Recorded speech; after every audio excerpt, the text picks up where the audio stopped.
फूल है गुलाब का, नशा है शराब का। कि फूल है गुलाब का, नशा है शराब का। Board, MP board, CBSE board, Bihar board, जितनी भी बोर्ड हैं, उनका जो एक चैप्टर होता है हमारा कि जीव जनन कैसे करते हैं, उस चैप्टर का सबसे इंपॉर्टेंट टॉपिक, सबसे लिंग पाए जाते हैं। ये इसलिए यहां पर लिखा गया लैंगिक जनन होता है। कौन सा जनन होता है? लैंगिक जनन। ये तो फिल्में हैं, कोई फ्लॉप हो गई कोई चली। ये तो फिल्में हैं, कोई फ्लॉप हो गई कोई चली। कौन शिवानी देवी और कौन बाबा। चक्र में बताया डंठल, ये रहा डंठल। फिर हमने बताया बाह्यदल, ये रहा हमारा बाह्यदल। और फिर हमने बताया दल, ये वाला क्या है? दल। हमारा पुंकेसर, पुंकेसर के अंदर क्या होता है? पराग कोश है भैया, क्या होता है? और अपना सब कुछ बर्बाद कर देते हैं। तो इसी पे है कि टूट जाता है बाप एक घर बनाने में, कि टूट जाता है बाप एक घर बनाने में। फूल है गुलाब का, नशा है शराब का। कि फूल है गुलाब का, नशा है शराब का। आंखें तो दिख रही हैं, फिर क्या फायदा नकाब।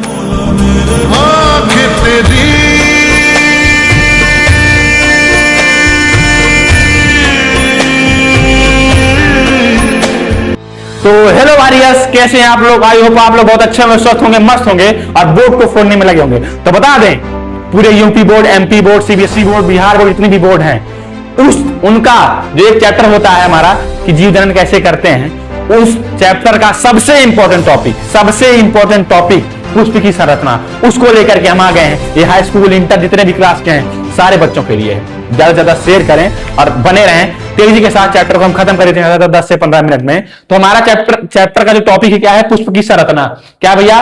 पुष्प की संरचना। तो बता दें, आपको यहां पर दिख रहा होगा फूल है गुलाब का, नशा है शराब का। बता दें, फूल ही नहीं दिख रहा, आपको दिख रहा होगा कि यहां पर देखिए जड़ दिख रही है, तना दिख रहा है, पत्तियां दिख रही है, इसकी शाखाएं हैं, कलियां हैं, ये फूल है, सारी चीजें हैं। जैसे मनुष्य का शरीर होता है, उसके कई शरीर के कई अंग होते हैं, वैसे ही हमारा जो एक पौधा होता है, पेड़ होता है, उसके शरीर के अंग होते हैं। जड़ होता है, तना होता है, सारी चीजें कलियां वलियां होती हैं। तो बता दें कि हम पढ़ने क्या वाले हैं, तो उसका एक अंग पढ़ेंगे जो बहुत महत्वपूर्ण अंग है। उस अंग के बिना दूसरा फूल नहीं बन सकता है, यानी दूसरा पेड़ नहीं बन सकता है। तो अंग कौन सा है हमारा?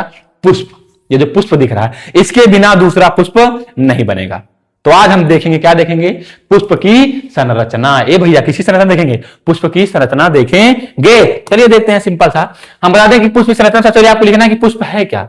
ए भैया, पुष्प क्या है? तो पुष्प पौधे का वह अंग है। ए भैया, पौधे का वह अंग है जहां जनन क्या होता है? जहां जनन की क्रिया होती है। पुष्प पौधे का वह अंग है जहां पर क्या होती है? जनन की क्रिया होती है। जैसे नर और मादा में जनन की क्रिया होती है, वैसे पुष्प में भी जनन की क्रिया होती है। और इसमें भी दो प्रकार के लिंग पाए जाते हैं। ये इसलिए यहां पर लिखा गया लैंगिक जनन होता है। कौन सा जनन होता है? लैंगिक जनन। तो कोई पूछे पुष्प में भी कौन सा जनन होता है? लैंगिक जनन। मनुष्य में कौन सा जनन होता है? तो लैंगिक जनन। तो उसी तरीके से हमने बताया कि पुष्प में कौन सा जनन होता है? लैंगिक जनन। तो पौधे का वह अंग जहां जनन की क्रिया होती है, वही क्या कहलाता है? पुष्प कहलाता है। चलिए पुष्प की संरचना दी गई, इसको हम देख लेते हैं। सिंपल से एकदम सिंपल सा देखते हैं। चलिए देखते हैं। सबसे पहले हम बात करेंगे, कहते नहीं कि महिलाओं से शुरुआत की जाए, तो स्त्री वाले भाग से शुरुआत करते हैं, बात नहीं करते हैं। तो हमारा पुष्प है, पुष्प का जो स्त्री भाग है उससे शुरुआत करते हैं। तो सबसे पहले बता दें कि जो पुष्प का स्त्री भाग होता है उसका नाम क्या है? जो पुष्प का स्त्री भाग है उसका नाम है स्त्री केसर। क्या नाम है बाबू? स्त्री केसर। ध्यान देना, उसका नाम क्या है? स्त्री केसर है। अब स्त्री केसर के 3 पार्ट हैं, 3 भाग हैं। देखते हैं। जो सबसे पहला वाला ये ऊपर जो दिख रहा होगा, ये इसको बोलते हैं भैया वो वर्तिकाग्र। क्या बोलते हैं? वर्तिकाग्र बोलते हैं। सबसे पहले वाले क्या बोलते हैं? वर्तिकाग्र। और जो दूसरा दिख रहा होगा, इसको क्या बोलते हैं? यहां पर हम लिख देते हैं, इसको बोलते हैं भैया वर्तिका। क्या बोलते हैं? वर्तिका। और जो तीसरा दिख रहा है ये इसके नीचे, तो इसको बोलते हैं भैया, सबसे इंपॉर्टेंट पार्ट होता है, सबसे महत्वपूर्ण, सबसे मुख्य भाग होता है, इसको बोलते हैं अंडाशय। क्या बोलते हैं? अंडाशय बोलते हैं। तो हमने बताया कि जो पुष्प का महिला वाला जो भाग उसकी बात करते हैं, उसका नाम क्या है? स्त्री केसर है। इसके 3 पार्ट होते हैं। पहला क्या है? वर्तिकाग्र, दूसरा वर्तिका, तीसरा अंडाशय। हमने आपको ये दिखा दिया, अंडाशय रहा, ये वर्तिका रहा, और ये क्या रहा? वर्तिकाग्र। अब तेजी के साथ आते हैं नर वाले भाग की तरफ। ए भैया, नर वाले भाग की तरफ हो, तो हमारे जो नर वाला भाग है इसे बोलते हैं, इसे क्या बोलते हैं भैया? इसे बोलते हैं पुंकेसर। क्या बोलते हैं? पुंकेसर बोलते हैं। क्या बोलते हैं? पुंकेसर। और अगर पुंकेसर के भी जो भाग होते हैं, तो ये नीचे वाला जो भाग है इसे बोलते हैं तंतु। क्या बोलते हैं? तंतु। और जो ऊपर वाला भाग है सबसे महत्वपूर्ण भाग है, इसे बोलते हैं पराग कोश। क्या बोलते हैं? पराग कोश बोलते हैं। तो पुरुष का जो नर वाला, पुष्प में जो नर वाला भाग है, पुरुष वाला भाग है, उसे क्या बोलते हैं? पुंकेसर। इसके 2 पार्ट होते हैं, दो भाग होते हैं। पहला होता है तंतु, दूसरा क्या होता है हमारा परागकोश होता है। अब जो बचे भाग इनको बता देते हैं।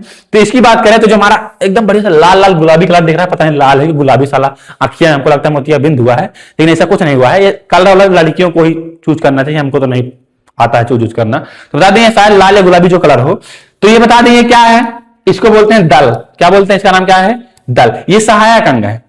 क्या है, सहायक अंग है। तो पुष्प के दो प्रकार के होते हैं, एक सहायक अंग होता है और एक जनन अंग होता है। तो सहायक अंग से क्या बोलते हैं, दल। दल को पंखुड़ी भी कहते हैं। क्या कहते हैं भैया, पंखुड़ी। ए भैया पंखुड़ी बोलते हैं, वो पंखुड़िया, पंखुड़िया पापा की परी जो होता है उसी तरीके जो उनकी पंखुड़ियां होती हैं, वैसे दल को क्या बोलते हैं, पंखुड़ी। तो ये वाला जो भाग इसे क्या बोलेंगे, दल या फिर पंखुड़ी। और जो नीचे दिख रहा है ये हरा वाला ग्रीन वाला भाग, इसे बोलते हैं, इसको यहां लिख लेते हैं, इसे बोलते हैं बाह्य दल। क्या बोलते हैं भैया, बाह्य दल बोलते हैं। और एक नीचे लास्ट बचा है ये वाला, इसको बोलते हैं हमारा, क्या बोलते हैं, डंठल। क्या बोलते हैं, और डंठल, और डंठल बोलते हैं भैया, क्या बोलते हैं, डंठल। तो हमने बता दिया कि जो पुष्प होता है उसका स्त्री वाले भाग को बोलते हैं स्त्री केसर।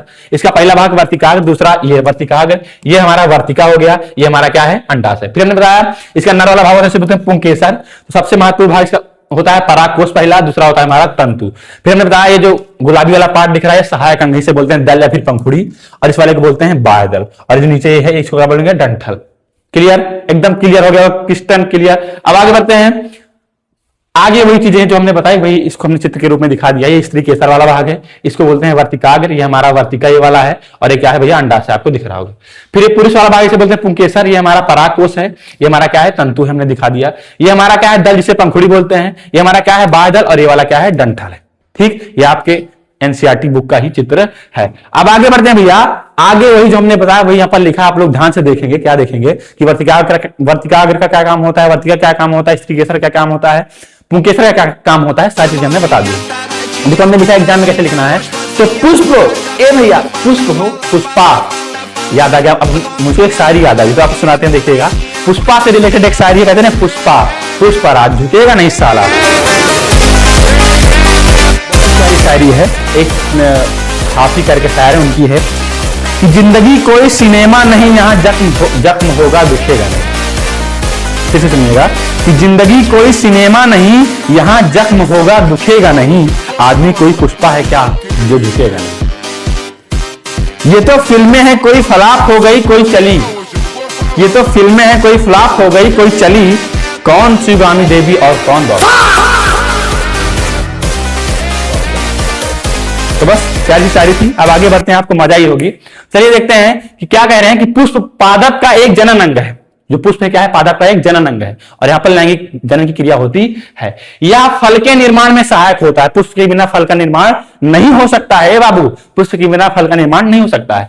यह पादप के प्रारोह तंत्र परिकलन अवस्था में निकलता है। कौन तंत्र, ध्यान देना, प्रारोह तंत्र, इसे अंग्रेजी में बोलते हैं शूट सिस्टम के परिकलन अवस्था में निकलता है। इसमें मुख्य रूप से दो चक्र पाए जाते हैं, हमने बताया ना, एक सहायक चक्र या फिर सहायक अंग, या फिर जनन चक्र या फिर जनन अंग पाए जाते हैं। सहायक चक्र में बताया डंठल, ये रहा डंठल। फिर हमने बताया बाह्य दल, ये रहा हमारा बाह्य दल। और फिर हमने बताया दल, ये वाला क्या है, दल। फिर हमने बताया जनन चक्र के दो भाग होते हैं, दो होते हैं, स्त्री केसर और पुंकेसर। स्त्री केसर और हमारा क्या हो जाएगा, पुंकेसर। कलर चलिए इसका रेड लेते हैं। ठीक, अब बात करते हैं, समझ आ गया होगा। अब बताते हैं पुष्प के कितने प्रकार होते हैं। तो पुष्प के दो प्रकार होते हैं, एक होता है एक लिंगी और दूसरा क्या होता है, द्विलिंगी। तो बात करें हमारा कौन सा है, एक लिंगी, दूसरा कौन सा है, द्विलिंगी। अब एक लिंगी किसे बोलते हैं, तो जिस पुष्प में केवल स्त्री केसर या पुंकेसर हो। देखो एक लिंगी किसे बोलेंगे, तो एक पुष्प मान लो, ये क्या है, पुष्प है। अब इसमें या तो केवल स्त्री केसर ही होगा, स्त्री वाला भाग, या फिर क्या होगा, पुंकेसर, उसे क्या बोलेंगे, एक लिंगी। और फिर आता है हमारा द्विलिंगी। तो जिस पुष्प में स्त्री केसर एवं पुंकेसर दोनों हो, एक ऐसा पुष्प जिसमें स्त्री केसर भी हो और क्या हो, पुंकेसर दोनों हो, तो उसे क्या बोलेंगे, द्विलिंगी। सिंपल सा आपको समझ में आ रहा होगा। आगे बढ़ते हैं, आगे बात करें तो आगे परागकोश किसे कहते हैं, सॉरी, या फिर पुंकेसर या फिर परागकोश, तो किसे कहते हैं, तो बता दें पुष्प में नर भाग को क्या बोलते हैं, पुंकेसर। ए भैया हम पहले ही बता चुके हैं कि जो पुष्प में नर वाला भाग होता है उसे क्या बोलते हैं, पुंकेसर बोलते हैं। वो क्या बोलते हैं, पुंकेसर। एक पुष्प में पुंकेसर की संख्या कई होती है, एक पुष्प में कई पुंकेसर पाए जाते हैं। पुंकेसर में फिलामेंट या परागकोश पाया जाता है। ए बाबू ये देखो किसका चित्र है, ये परागकोश का चित्र है भैया, परागकोशवा का चित्र है। वो जो परागकोश ये कहां पाया जाता है, हमारा परागकोश कहां पाया जाता है, पुंकेसर का भाग होता है, पुंकेसर में पाया जाता है, जिसे फिलामेंट भी बोलते हैं। पुंकेसर में नर युग्मकोद्भिद अर्थात नर युग्मक का निर्माण होता है। जो पुंकेसर होता है हमारा, पुंकेसर के अंदर क्या होता है, परागकोश है भैया, क्या होता है ये क्या होता है? परागकोश। अब परागकोश में नर युग्मक का निर्माण होता है। किसका निर्माण होता है? नर युग्मक का निर्माण होता है। नर युग्मक को परागकण बोलते हैं। ए भैया पोलन ग्रेन बोलते हैं, वो परागकण। जो पुष्पमन देखो, जैसे मनुष्य में नर होता है, उसका नर युग्मक क्या होता है? शुक्राणु। मादा होती है, उसका नर युग्मक क्या, सॉरी मादा युग्मक क्या होता है? अंडाणु। वैसे ही जो पुष्प का नर युग्मक है उसका नाम क्या है? क्या है? परागकण, जिसे अंग्रेजी में बोलते हैं पोलन ग्रेन कहा जाता है। ऐसे निर्माण कहां पर होता है? तो हमारे परागकोश, देख लीजिए चित्र दिख रहा होगा, ये हमारा परागकोश है पूरा। इसमें देखो छोटे छोटे दिख रहे होंगे, यही क्या है? परागकण है। परागकोश में, और ध्यान देना, परागकोश में लघु बीजाणु धानियां, ये थैलियां नहीं घूट रहा है, यहां पर क्या होगा? धानियां। ध्यान देना आप लोग, लघु बीजाणु धानियां, यानी परागकोश में क्या होती है? लघु बीजाणु धानियां होती हैं। इनकी संख्या कितनी होती है? 4। किनकी? लघु बीजाणु धानियों की। कहां पर होती है? परागकोश में। और इन्हीं लघु बीजाणु धानियों में ही परागकण का निर्माण होता है। तो सिंपल हमने बता दिया क्या कि पुष्प में नर भाग को क्या बोलते हैं? पुंकेसर। एक पुष्प में कई पुंकेसर होते हैं। पुंकेसर में फिलामेंट या पराग कोश पाया जाता है, और पुंकेसर में यानी परागकोश में नर युग्म अर्थात नर युग्मक का निर्माण होता है। नर युग्मक को क्या बोलते हैं? परागकण बोलते हैं, पोलन ग्रेन बोलते हैं। परागकोश में लघु बीजाणु धानियां होते हैं, इनकी संख्या कितनी होती है? 4। और इन्हीं लघु बीजाणु धानियां में ही परागकण का निर्माण होता है, जो छोटे छोटे दिख रहे हैं, इनका निर्माण होता है। अब आगे बढ़ते हैं, अगला हमारा स्त्री केसर। क्या है स्त्री केसर? अब बताते हैं, एक स्त्री केसर में 3 संरचनाएं पाई जाती है। हमने बताया कौन सा? वर्तिकाग्र, वर्तिका और अंडाशय। ये रहा वर्तिकाग्र, ये रहा वर्तिका, और ये रहा हमारा अंडाशय। तीनों में दिखा दिया। वर्तिकाग्र जो होता है ये स्त्री केसर का अग्र ऊपरी भाग होता है। जो वर्तिकाग्र है स्त्री केसर का कौन सा भाग है? ऊपरी। देखो सबसे पहले दिख रहा होगा, सबसे पहले यानी ऊपरी या फिर अग्र भाग दिखाई दे रहा होगा, ये वाला ये है। फिर परागण जिसे बोलते हैं पोलिनेशन की क्रिया यहीं पर संपन्न होती है। परागण कहां पर होता है? स्त्री वर्तिकाग्र में ही होती है। जैसे निषेचन की क्रिया कहां पर होती है? तुम्बिका पर होती है। जैसे मादन तंत्र होता है उसमें अंडवाहिनी होती है, तो वहां पर निषेचन क्रिया कहां पर होती है? तुम्बिका वाले स्थान पर होती है। वैसे ही जो निषेचन होता है, सॉरी परागण होता है कहां पर? पुष्पों में। वो कहां पर होता है? वर्तिकाग्र में होता है। अब क्या कहते हैं? वर्तिका में पराग नलिका का निर्माण होता है, जो कि निषेचन में सहायक होती है। जो वर्तिका है, वर्तिका इसमें किसका निर्माण होता है?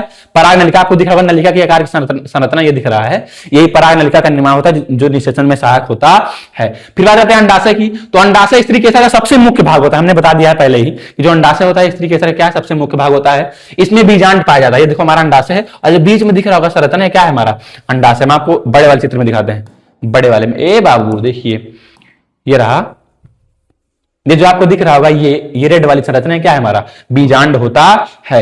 अब आगे बात करते हैं, आगे देखते हैं। बीजांड में भ्रूणकोश पाया जाता है। बीजांड में क्या पाया जाता है? भ्रूणकोश पाया जाता है। इनमें कई प्रकार की कोशिका पाई जाती हैं। सहायक कोशिका, ध्रुवीय कोशिका, ये ध्रुवीय है क्या है? सहायक कोशिका, ध्रुवीय कोशिका और अंड कोशिका। इनमें कई प्रकार की कोशिका पाई जाती है, जैसे कि सहायक कोशिका, ध्रुवीय कोशिका और अंड कोशिका। किसमें? भ्रूणकोश में, बीजांड और भ्रूणकोश में पाया जाता है। बीजांड में मुख्य रूप से बीज का निर्माण होता है। ध्यान दीजिएगा, बीजांड में मुख्य रूप से किसका निर्माण होता है? बीज का निर्माण होता है। पूरे अंडाशय से फल का निर्माण होता है। बीज फल का निर्माण कहां से होता है? अंडाशय से होता है। अब आगे बढ़ते हैं, हमने बता ही दिया सारी चीजें। अब आगे बढ़ते हैं, अगला है हमारा परागण, सॉरी परागकण। हाँ, ये यहां पर परागकण ही परागण होना चाहिए उसे। पोलिनेशन जिसे बोलते हैं परागण। परागण क्या है? कोई पूछे परागण क्या है तो सिंपल से बता दें, परागण किसकी बात कर रहे हैं? परागण। तो देखो होता क्या है कि जो परागकण होते हैं, देखो क्या होता है, कहां देते हैं? यहां पर दिखाते हैं। परागकण छोटा होता है, परागकण। ए भैया क्या होता है? ये परागकण। अब ये परागकण जो होता है कहां पर होता है? परागकोश में। ये जो परागकण होता है कहां से? परागकोश से। ध्यान देना, पहले हमारा इसको देखना फिर पढ़ना। ये हमारा परागकोश, उसका क्या है? परागकोश। परागकोश जो परागकण होते हैं ये जल के द्वारा, किसी तरह जल के द्वारा, कीट के द्वारा या फिर वायु के द्वारा जब कहां पहुंच जाते हैं? स्त्री केसर के वर्तिकाग्र पर। कहां पर? स्त्री केसर के वर्तिकाग्र तक पहुंच जाते हैं। स्त्री केसर कहां पर पहुंच जा रहे हैं? वर्तिकाग्र तक। परागकोश जो परागकण है किसके द्वारा? जल, वायु, कीट के द्वारा कहां पर पहुंच जा रहे हैं? वर्तिकाग्र तक पहुंच जा रहे हैं, तो उसे क्या बोलते हैं? परागण बोलते हैं। सिंपल सा यही लिखा है कि जल, कीट, हवा आदि द्वारा परागकणों का वर्तिकाग्र तक पहुंचना क्या कहलाता है?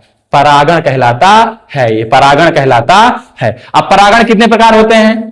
परागण के कितने प्रकार होते हैं? सब गड़बड़ हो गया यहां पर, इसके लिए सॉरी। देखते हैं परागण कितने प्रकार होते हैं। तो 3 प्रकार होते हैं। एक होता है हमारा स्वपरागण, पर परागण, और कौन सा होता है? कृत्रिम परागण। स्वपरागण, पर परागण और कृत्रिम परागण। तो बताते हैं स्वपरागण और पर परागण क्या है। चलिए देखिए, स्वपरागण किसे बोलते हैं? तो जब किसी द्विलिंगी पादप किसी पुष्प के परागकोश से परागकण उसी पुष्प के वर्तिकाग्र तक पहुंचते हैं, स्वपरागण कहलाता है। अब आप समझ ही नहीं पाएंगे, हम समझाते हैं। देखो कह रहे हैं कि जब किसी द्विलिंगी पादप, यानी एक पादप है उसी में ही उसके दोनों लिंग हैं, स्त्री केसर और पुंकेसर, और उसी के एक पुष्प, ये मान लो हमारा हाथ एक पुष्प है भैया, और इसी में दोनों लिंग हैं, स्त्री केसर और क्या पुंकेसर। अब होता क्या है कि पुंकेसर का जो परागकोश होता है, परागकोश से परागकण निकल करके उसी पुष्प के वर्तिकाग्र में, ये एक पुष्प है, इसमें दो लिंग है, स्त्री केसर और पुंकेसर दोनों है। हम जाने पुष्प के दो प्रकार होते हैं, एक लिंगी द्विलिंगी, तो हमारा द्विलिंगी पौधा है। और इसी के परागकोश से, भाई परागकण कहां निकलेगा, परागकोश से, तो परागकोश से क्या निकला भैया, परागकण निकला और उसी पुष्प के वर्तिकाग्र में जाकर पहुंच गया, तो उसे क्या बोलेंगे, स्वपरागण। यानी खुदे के भैया, खुदे के पौधवा से निकला और खुदे के वर्तिकाग्र में घुस गया, खुदे के परागकोश निकल कहां पहुंचा, खुदे के वर्तिकाग्र पहुंच गया, तो उसे क्या बोलते हैं, स्वपरागण। तो ये लिखा है कि जब किसी द्विलिंगी पादप के किसी पुष्प के परागकोश से परागकण उसी पुष्प के वर्तिकाग्र तक पहुंचती, तो क्या बोलते हैं, स्वपरागण बोलते हैं। देखो पुष्प एक ही है, देखो पुष्प एक ही है, क्या है, एक पुष्प है। अब इसके परागकोश से क्या निकला, परागकण, और जाके कहां पहुंच गया, वर्तिकाग्र में पहुंच गया, इसलिए इसे क्या बोलते हैं, स्वपरागण बोलते हैं, जिसे बोलते हैं सेल्फ पोलिनेशन। अब आगे बढ़ते हैं, अगला है हमारा परपरागण। ए भैया क्या है, परपरागण हो, परपरागण। उससे पहले सोच रहे हैं आप लोग भी उब गए होंगे, हम भी उब गए हैं, हम तो नहीं उबे हैं, लेकिन आपको एक शायरी सुनाते हैं बढ़िया सा। क्या है, ध्यान सुनिएगा, कि डूब गए हैं लोग सभी हैरानी में, कि डूब गए हैं लोग सभी हैरानी में, जाने क्या कहती है बात रवानी में, मुझको चुप रहने की आदत है वरना जानता हूं कौन है कितने पानी।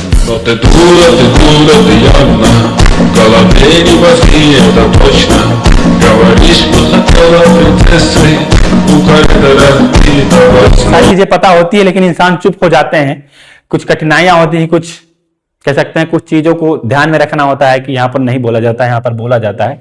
इन सभी कारणों से अपना देख करके लोग चुप हो जाते हैं, वरना बोलने का तो बहुत कुछ बोल जाते हैं। चलिए देखते हैं अगला हमारा परपरागण। परपरागण क्या है कि जब एक ही प्रजाति के दो अलग अलग पादपों के पुष्पों के बीच परागण हो तो उसे क्या बोलते हैं, ए भैया परागण हो तो उसे क्या बोलते हैं, परपरागण बोलते हैं। यहाँ पर परागकण कैसे लिख दिए हो जी, परपरागण बोलते हैं। हमने क्या बताया, देखो अब इसमें उसमें क्या था कि एक ही पुष्प में स्त्री केसर भी था, पुंकेसर भी था। अब इसमें दो अलग अलग होंगे, क्या, एक पुष्प ये रहा हमारा, एक पौधा रहा, एक हमारा ये रहा पुष्प रहा, एक पुष्प ये, एक पुष्प ये। अब इस पुष्प के जो पुंकेसर है इससे क्या निकलेगा, परागकण, और दूसरे पुष्प के स्त्री केसर में यानी वर्तिकाग्र में जाकर के जब पहुंच जाता है तो उसे क्या बोलते हैं, परपरागण। यानी एक पुष्प का क्या है, परागकण है, वो दूसरे पुष्प के वर्तिकाग्र में जाकर के पहुंचता है तो उसे क्या बोलते हैं, परपरागण बोलते हैं। जब एक ही प्रजाति के दो अलग अलग पादप के पुष्पों के बीच परागकण हो तो उसे क्या बोलते हैं, परपरागण। अब भैया पुष्प गुलाब होना चाहिए दोनों, नहीं तो गुलाब का गुड़हल से करवा दो, अलग अलग नहीं होना चाहिए, एक का होना चाहिए। तो वही बात है, देखो चित्र में दिखाया गया है, ये एक प्रजाति के दोनों पुष्प हैं, और होता क्या है कि यहाँ से परागकण निकलता है और जाकर दूसरे पुष्प की स्त्री केसर यानी वर्तिकाग्र में जाकर के क्या हो जाता है, पहुंच जाता है, तो इसे क्या बोलते हैं, परपरागण यानी क्रॉस पॉलिनेशन बोलते हैं। अब आगे हमारा बात है निषेचन। ध्यान देना, एक चीज बहुत ध्यान देना, इंपॉर्टेंट चीज है कि पुष्प का निषेचन अलग होता है, पुष्प में निषेचन अलग होता है, और मनुष्य में निषेचन अलग होता है। मनुष्य में निषेचन क्या होता है कि जब नर युग्मक शुक्राणु और मादा युग्मक अंडाणु जब आपस में दोनों मिलकर युग्मनज बनाते हैं तो उसे बोलते हैं निषेचन, वो मनुष्य में होता है। लेकिन पुष्प में अलग होता है, पुष्प में क्या होता है कि जब परागकण अंडकोश से संलीत होता है, क्या है कि जब परागकण हमारा होता है, कौन सा कण, परागकण, कहां से संलीत होता है, अंडकोश से। कहां से भैया, अंडकोश से जाकर के संलयित होता है, यानी अंडाणु से संलयित होता है। जब परागकण क्या होता है, अंडाणु से संलयित होता है, मिल जाता है, तो उसे क्या बोलते हैं, निषेचन बोलते हैं। सिंपल था, देखो उसमें भी यही था कि शुक्राणु और अंडाणु मिल रहे हैं, लेकिन इसमें क्या है, परागकण और क्या मिल रहे हैं, अंडकोश से मिल रहा है, यानी अंडाणु से मिल रहा है। परागकण किससे मिल रहा है, अंडाणु से संलयित हो रहा है, मिल रहा है, तो इसे क्या बोलते हैं, निषेचन। सिंपल था है कि जब परागकण अंडकोश यानी अंडाणु से मिलते हैं तो उसे क्या बोलते हैं, निषेचन कहते हैं। निषेचन के पश्चात क्या बनता है, युग्मनज बनता है, मनुष्य में भी होता है, और युग्मनज जो होता है वो बीज एवं फल में रूपांतरित हो जाता है। निषेचन के पश्चात क्या बनता है, हमारा युग्मनज बनता है, और वही युग्मनज बाद में क्या बन जाता है, बीज एवं फल बन जाता है। तो बस सिंपल सा ये था हमारा ये चित्र, हमारे एग्जाम में खुद पर्सनली बता रहे हैं, यही वाला चित्र आया था, 6 नंबर का था, हमने लिखा भी था, बनाया था, पूरा नंबर मिला, और साइंस में 97 लेकर के आज आपके सामने उपस्थित हैं। तो बस एक शायरी के साथ आज की क्लास को एंड करेंगे। ये जो शायरियां हैं हमारे समाज में बहुत सी कुरीतियां हैं। देखो क्या होता है कि आपके पिता आपके लिए बहुत कुछ करते हैं, लेकिन आप उसको देखते नहीं और अपना सब कुछ बर्बाद कर देते हैं। तो इसी पे है कि टूट जाता है बाप एक घर बनाने में, कि टूट जाता है बाप एक घर बनाने में, तुम तरस नहीं खाते बस्तियां जलाने में। और एक आपकी बहनों के लिए इसी पे है कि अरे ये बेटियां इन अशकों के समान होती हैं, पिता के ऊपर बोझ नहीं। कि अरे बेटियां इनेस्को के समान होती हैं, पिता के ऊपर बोझ नहीं उनकी शान होती हैं, ये एक नहीं दो कुलों का अभिमान होती है। ख्वाहिशें जो थी मेरी बस तुझको पाने की, ख्वाहिशें वही मेरी बस ख्वाहिश ही रह गई। तो बस इसी के साथ आपको पसंद आया होगा, आप आशा करते हैं कि आपको ये सेशन पसंद आया होगा। इसी के साथ अपनी वाणी को विराम देते हैं। छोटों को प्यार दें, बड़ों को सम्मान दें, सीखते रहे, सिखाते रहे, अपना ऐसे व्यवस्थित करें कि महिला आपके साथ सुरक्षित और सामान्य करें। और ये कहेंगे कि अगर आपको किसी अन्य टॉपिक पर वीडियो चाहिए तो आप कमेंट करेंगे। बस मिलते हैं अगली वीडियो में। धन्यवाद। जय हिंद, जय भारत, लव यू।